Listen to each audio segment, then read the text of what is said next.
In over 3 decades, I've learned that truly great car dealerships are only great because of one thing: leadership. So I'm sitting down with the great men and women inspiring automotive on TimTalks, automotive leadership and beyond. Welcome, everyone, to yet another edition of Leadership and Beyond TimTalks. I am your host, Tim Cox, and I am pretty fired up today. In this business, in the world of social media, in the world of people posting, all these different things, and sometimes, the most of them are true, but maybe not so true. A lot of people say one thing publicly, but when you go to their dealership, it might be a completely different thing. What do people say about you when you're not around? I think that's one of the biggest marks of a great leader is that, first of all, people are following. And my guest today is not only probably one of the best operators in the country that I have seen, because I saw what his store was, because quite frankly, his store is in my market area. It's actually my store that I go to when we need our car service. So that, and then he has a national radio show on WSB called The Car Guys. WSB is the largest talk show, I believe, radio talk show in the country. There's WSB here. I know there's WLW where I'm from in Cincinnati, 700 instead of 750, but a monster show. But I am so encouraged and honored to welcome a friend, but my dear friend, Kevin Deutsch. What's up, brother? Thanks, Tim. I appreciate that. Just happy to be here with you today and talk about whatever you want to talk about. Awesome. Again, I know how busy you are. And again, not only are you, it's not just me that picks, people out. We started this because we wanted to continue to give back to the industry that's been good to, obviously, you, Kevin, and to me. And success leaves clues. And so not only do I think about it, obviously the people at WSB here in Atlanta thought about it too. And in fact, if people want to dial in, when is the show? It's on every Saturday, right? Every Saturday at noon. Yeah. And we're not national. We're Atlanta, Georgia, but we have a national signal in a lot of cases. And it's just, they came to me about a year ago and they said, "Hey, we want you to do this radio show. And it's noon on Saturdays." And I'm thinking, gosh, do I want to give up my Saturdays? But it's something that we've done and we've had a lot of fun with. The good news for me is it's football season, and it's also happens to be the home of the Dogs. Yeah. And everyone knows the Georgia Bulldogs. So when Georgia's playing an afternoon game, I don't have to do the radio show. I get bumped. So that's perfect. I haven't been on in 2 weeks, but I got to be there this Saturday. Yeah. Awesome. Well, look, Kevin is known in Atlanta. I can remember being and Kevin had no idea who I was from Adam, but a young pre-owned manager. And, I was at the auction, we just call it Red Oak here in Atlanta.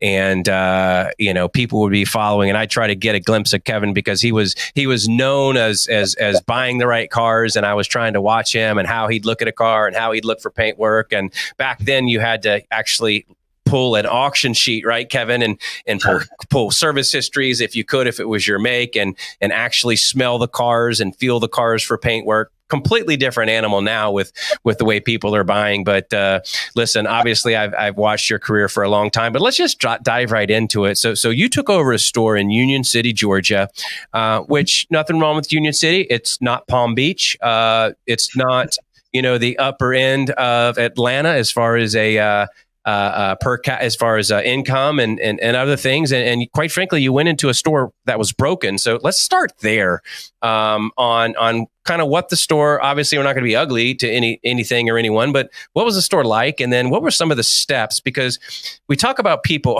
they take over a great store and they make it great or it goes down, and that's the kind of leader. But you took over something that was broken. So kind of take us through that story. Yeah, I was very fortunate. I was already friendly with the Butler family. You've known them for years. Yeah, one of the best automotive groups you'll ever find, and the finest families. And this store became available. It was the only failing Metro Lexus store in the country.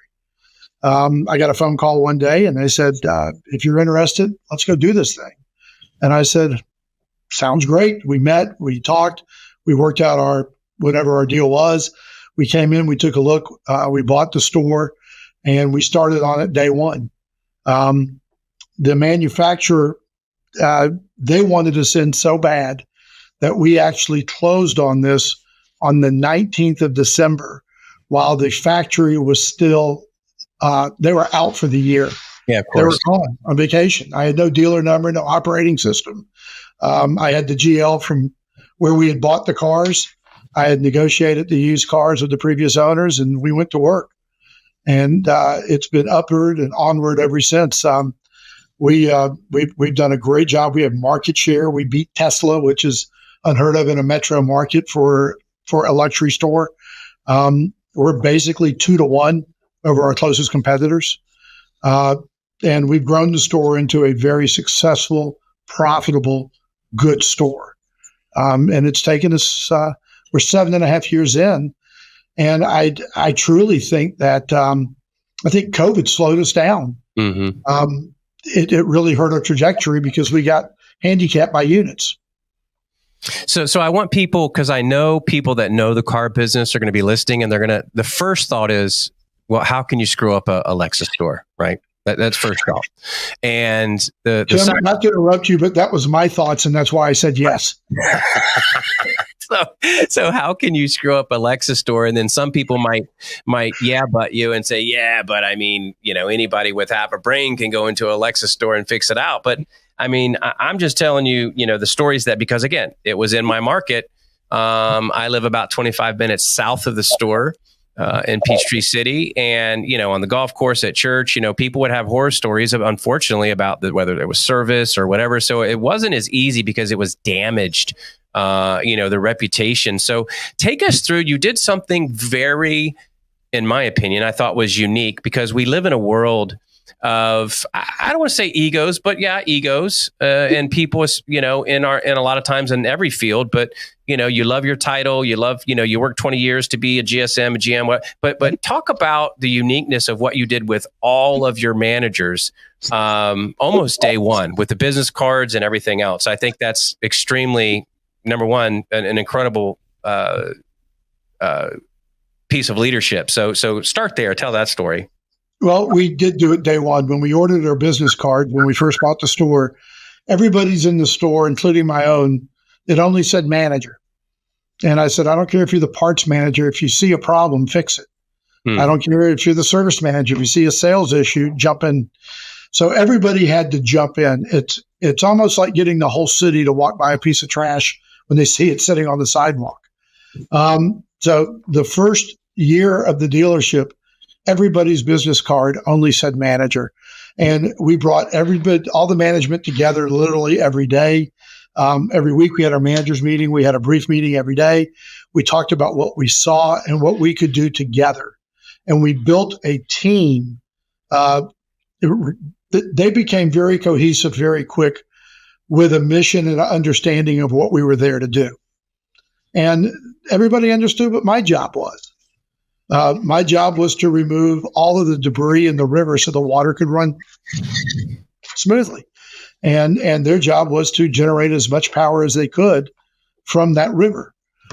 So I eliminated their obstacles one by one by talking about them and us working on them together. We prioritized things, and we wouldn't go on to the next project until the first one was done. And that way, through priority, just one after one after one, the store began to fix itself.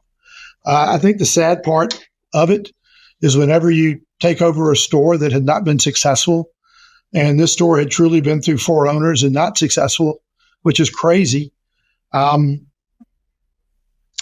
going to be some carnage. Mm-hmm. And there are some people that were really good to help get from point A to point B, but were smart enough to realize that they couldn't take us to C, D, E, and F, and actually stepped out of the way. And now this team has 0 turnover. All the management's been here forever. And the process and the cohesiveness is second to none. I think that's interesting. And I do want to touch on one other point before we change topics. I was even, on previous ownership, I was recruited because I literally, just to set the tone, I was driving for a decade, 10 years and 4 months before we started CarNow. I was driving 52 miles one way from Peachtree City to Duluth, Georgia, and was being recruited heavily to come in that store, other previous couple ownerships. And look, everything happens for a reason. So when you talk about, there's certain dealerships in market areas that people know you don't go to work there, right? You don't, and there were several great people inside the store, even depending on, who owned the store at the time, but they never could, get the complete cohesiveness and the culture completely right due to, there's other stories there. But when you've got people driving an hour and a half to get to work when they could get to work in 15 minutes. So I just want people to understand, and salespeople alike, people would drive past it. Now you've got people driving an hour and a half to get to you. To come to work. And I think that's a testament. But talk about putting yourself, and even the Butler said, Kevin, are you sure? Where did you put your cell phone? You put your personal cell phone, and you're like, and right when you got there and said, call me, like if you have an issue. And you told me stories of, some late night drunk calls and everything else. So tell us that story. That takes guts to say, you know what, here's my personal cell phone. If you have an issue, and by the way, going into a store that was completely broken, call me. So talk about that a little bit. So I penned a letter, and it was just introducing myself and the Butler family and Butler organization to South Atlanta, telling them about myself and about them and what our intentions were at the store. At the time we bought the store, the PMA was actually being covered by Lexus, but it was being covered by a neighboring store who sold more cars into this PMA than this store did. And I just told him, I said, I'm here and I want to hear it, and I can fix it once I know about it. And it's not the same ownership. It's not the same dealership. We changed the name from Lexus of South Atlanta to Butler Lexus of South Atlanta to remove all of the Google and start over. So everything you see is all on us. Any victories and any failures, we take ownership of them. But I put it out there, and we sent it to every single customer in the database. And then I took out a full page ad in all of the local newspapers and printed it. And told people I want them back one customer at a time. Call me individually, and I will bring you back, and I will make it right. Yeah. And again, we don't have time to go through, again, some of those late night, 2:00 in the morning drunk butt dials or whatever they were. But people were looking at that letter in the paper and calling you. And again, it was just another step. Ladies and gentlemen, I think there's a key here. And I think the key is that I don't want you to miss. Again, this is the automotive business. I think it's any business, is the humility of taking titles off of business cards and just doing whatever it takes to get done. And I think, and what I want to do is leave, success leaves clues. I want to leave a blueprint too. You were spending a lot of time in the service drive with some issues and it might sound ugly, but you fired some service customers. You put it a line in the sand, right? As far as we only work on certain vehicles. So therefore you can assure quality, timely repair, that type of thing. Don't have to go into detail, but how was that like? Was that difficult in the beginning, but it obviously turned out for the best? Well, I think the difficult part was my staff, because they had never seen anything like that before. And I understood what I needed to do and how I needed to do it. And once we put it in place, we really started taking care of the marketplace and started to grow the business. We were able to fix a lot of problems in service. And every PMA, every market has its own unique situations and their own challenges and their own advantages. And you have to figure out, is it a challenge or is it an advantage? And sometimes what appears to be a challenge can be an advantage. But we're in what some people would have called where this store sits. Back in the day, they may have called it the hood or called it somewhere else. It is definitely gentrified. It's getting great. It's I wouldn't want to be anywhere else in Atlanta right now.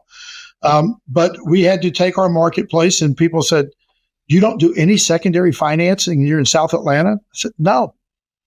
If I take care of the good credit people and I take care of the people that look like you think a Lexus buyer looks like, or you want a Lexus buyer to look like, or the people that can and will appreciate the product, there's more than enough customers without having to tie up people and effort for low profits and secondary finance. And to this day, we don't do any secondary, and we're in South Atlanta. Yeah, it's just amazing. The complete turnaround. I go in, obviously I stop by, I don't know, once or twice a month. Service department waiting area is always full. You got an incredible, I mean, it's, you've got just nicest people, serving coffee and cookies. And it's just a great experience. Two more things I want to touch on that I think are important. You manage differently.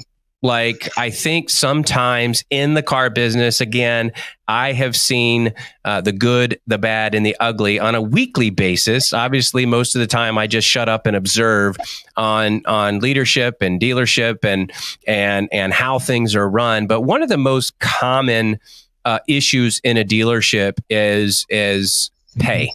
Whether that's, pay in the service drive on how many hours we're turning, how many ROs we're writing, whether that's pay on the sales, whether it's a sales manager, whether that's especially salespeople, they're calculating, either they get a washout sheet right before their pay plan, and that's when they calculate, and then you get bombarded in your office. Look, I've lived it all. Hey, what about this commission? This should have been $200 higher, whatever.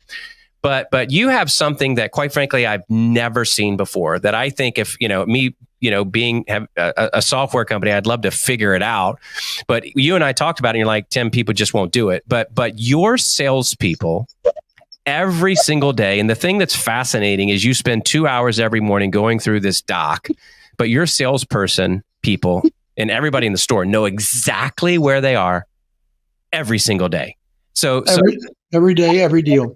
Every day, every deal, there's no issues, so that is freaking fascinating to me. Can you unpack that just a little bit for people? And just so you know, before he even goes through that, there are people that have flown in, drove in to watch and look at Kevin's process. We'll talk about that a little later. He's very humble, and he loves to do that to try to help other people. But unpack, how in the world do every single day your salespeople, there's no guesswork, they know exactly where they are? Yeah, absolutely. I built. Well, let's back up. When you start to be in the car business for as long as I have, and you've worked places and you see things, the number one reason why salespeople leave is because they don't trust the dealer. They feel like their pay's messed up, and somebody comes out to them 2 hours before paychecks are done or a deadline, and something's wrong, and they're begging someone to get it right. So I just took all that off in my accounting office, and I built out a sheet, and I log every single deal every single day, which allows me to look at every single deal and lets me know where every salesperson is. And it's got, from what they sold, it's got the customer's name, the stock number, what they sold, their front gross, their back gross, their bonus levels, and it all adds up, and everything comes in. If they have a bird dog fee, it's on their pay sheet. It's got their CSI for the last 30 days and the last 90 days. It's got their 90-day rolling average. It's got everything you could ever need as a salesperson, and you get it every single day. And then I'm dyslexic, so I use colors. And once it's been through accounting, because we all know that deals change once they go to accounting, then it turns green on their sheet. And that means that the RO's closed, accounting is done, everything's good, and they can count that they're going to get paid on that. So it goes from white to green. They know that it's good. They can count on it. They know where they are, what they need. They see how far away they are from the bonus. But there's just no question mark, and nobody ever leaves us because they worry about their pay, because they don't go to the accounting office. They bring it to me, and they go, hey, did you do this while you were drinking wine last night? And I'm like, yeah. So I probably made a mistake. And then we fix it right there together. So the trust is there. And I do it whether I'm on vacation, I do it if I'm not in the dealership. If I am in the dealership, they get a sheet every single day, along with what you mentioned is my other sheets that I do for my managers, and they get them every single day, including Sunday.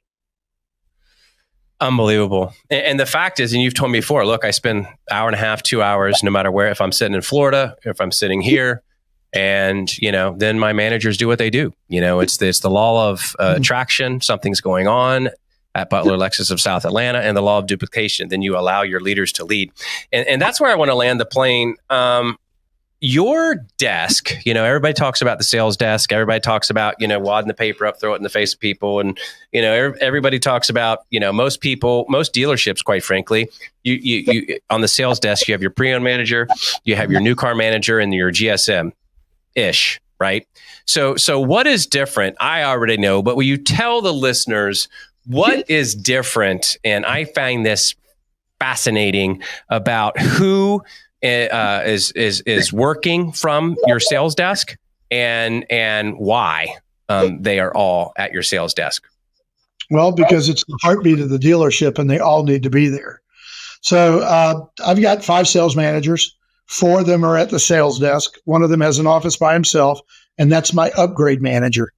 And he makes anywhere between 50 and 100 calls a day and talks to 80 customers a day, and has a sales team that works for him that does upgrades in my service drive, works my lease returns, every opportunity we have in and outside the dealership to buy cars or to sell cars. So he has his own office. The other 4 managers that are there, they sit in a row. They are together.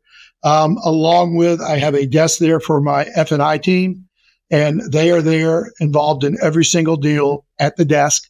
And then my service director, not my service manager, my parts manager, my service director, he's in the sales office with them all day, every day. He's in every sales meeting, and he actually takes all of the heat calls. Everything, whether it's sales or service, if there's a heat case in our dealership, David is the first line of defense. And we call him the director of operations, and he takes care of customers. If you take a sales manager problem and hand it to a sales manager, they're busy trying to be right.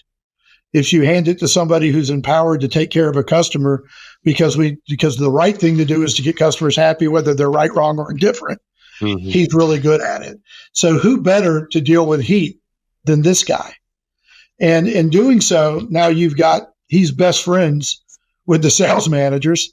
And there's zero separation in our dealership between departments. And when I say zero, I skipped over that. One of the things and that you've done that I would argue probably not a lot of dealerships. Ladies and gentlemen, is this helpful? I mean, are you picking up clues here? One of the things that Kevin does that I also, one of the 98 things that I find fascinating that Kevin's been doing is the parts manager, the director of operations, the sales managers, all above know what's happening in every department. Yes. That doesn't happen. So I would challenge most sales managers don't know how many ROs need to be written, on a daily basis. They don't know what it takes to have a successful parts and service. But something unique, Kevin, is that I don't want to say they're interchangeable, but they know if I drop the ball here, we always spin plates. If I drop the ball here, that's going to affect this part of the dealership. Talk about, because I've never seen that happen before, and I think it's incredible. Talk about that a little bit. Well, I think part of the challenges and part of the separation in dealerships is that people don't know what each other do. And there is a lack of appreciation, and everyone's trying to jockey for their own place. So my guys are always together. And you've known Greg Sorrell, my parts manager, for years. Greg can tell you the PVR of every F&I person, and he knows whether they're going to make it or not. But we review in the managers meeting. We review all the metrics from all 10 advisors, from all the salespeople. We know the parts counter people. Everybody is being trained every single day through my spreadsheets and through our meetings to be the succession for me. I'm not going to work forever. I'm 64 years old. At some point, I'm going to call it quits, probably 5 or 6 years. But during this time, everybody that's a manager in this store is being trained how to be a GM, to think like a dealer, to walk like a dealer. So there are times when I need a sales manager to think like a sales manager. But there's also times it's very frustrating if you're a GM or a dealer where you want them to think like you and understand the grand picture. So my guys know that all gross isn't created equal. Everybody knows in this dealership that if I do internal service work, my net retention is 82 cents on the dollar. If I sell a car, my net retention is 32 cents on the dollar. Well, which one makes more sense? So I actually had my used car director go to my service manager and raise his hourly rate. He said, "What's it going to cost me? $30? You're going to keep all of it. I'm going to give it away." And that's what happens when they become trained. So everybody knows I make the pay plan simple. My sales managers run a pool, so they're all pulling on the same chain all the time. Everything about this store is to build consistency and people together and a team. And we drink and we eat together. We do family days. We do events together. When we have a lunch, well, I'll give you an example. Probably the best thing that I've ever done is it started the first Friday of the first month. So we closed on the store on the 19th of December in 2016. On the first Friday of July, we had, January 2017, we had an all-employee meeting, and we reviewed the good, the bad, the CSI. We talked about people's tenure and celebrated their anniversaries for work. We celebrated their birthdays. We ate lunch together, and then we all went to work. And we've never missed a month, and the entire dealership is together for 15 minutes the first Friday of every month. We at 12 noon in the service department, the customers come to the windows and watch. They don't mind. They see people celebrating each other, and then everyone goes to work and they get lunch. Getting that constant message to everybody and everybody hearing the same thing the same way, no wavering, and everybody celebrating each other is fantastic. We close the meeting the same way every month. Is everybody's in a circle, and I tell them, look across from them, because the person that they're looking at across from them came to work today for their family, the same way you came to work for their family. And it's amazing how this dealership works and how the continuity in here is second to none. And I give the credit of all the culture to the employees, not to me. We just gave them the opportunity. Kevin, really don't have any words. I love you, brother. You've been a dear friend to me. You know more about me, ladies and gentlemen. I don't post a lot. I don't, obviously we do work stuff, but you've got that circle of friends in your life that, you talk life with. And Kevin, you've been that person for me. I only have a few of them, and I love you, brother. And I'm just, look, success leaves clues. Ladies and gentlemen, if you want to hear more, if you want to, I will physically take you there, because look, we want to leave the next generation and this generation better than we found it, of how do we take care of people. You see a pattern here. As far as leadership, as far as, chasing success, pouring success or significance in people, and success comes, letting them understand that when they fall down, somebody else has to pick them up. Ladies and gentlemen, that's the key to the kingdom. Kevin, thank you so much. And if you do, we're going to leave. Please leave something in the comments. Reach out to me directly. We'll leave a link. We'll figure it out. We will get you to Kevin to answer any more questions. If you want to come see his dealership, whatever you want to do, because quite frankly, one of the most amazing things that I have ever seen. Thank you, Kevin. Listen, we always say here that no one is smarter than everyone. We're just going to keep getting better together. Thank you for having me back. This is great. It was a surprise to come back on. And you are welcome to share my phone number and my email with anybody. My dealership is literally 10 minutes from the Atlanta airport, where everybody flies in and out through. Yep. I'm happy to share anything. And my gosh, I would love to learn from everybody else too. So thanks again for having me. And awesome. Tell Angie hello. I sure will. Love you, brother. Thank you, guys. We'll see you soon.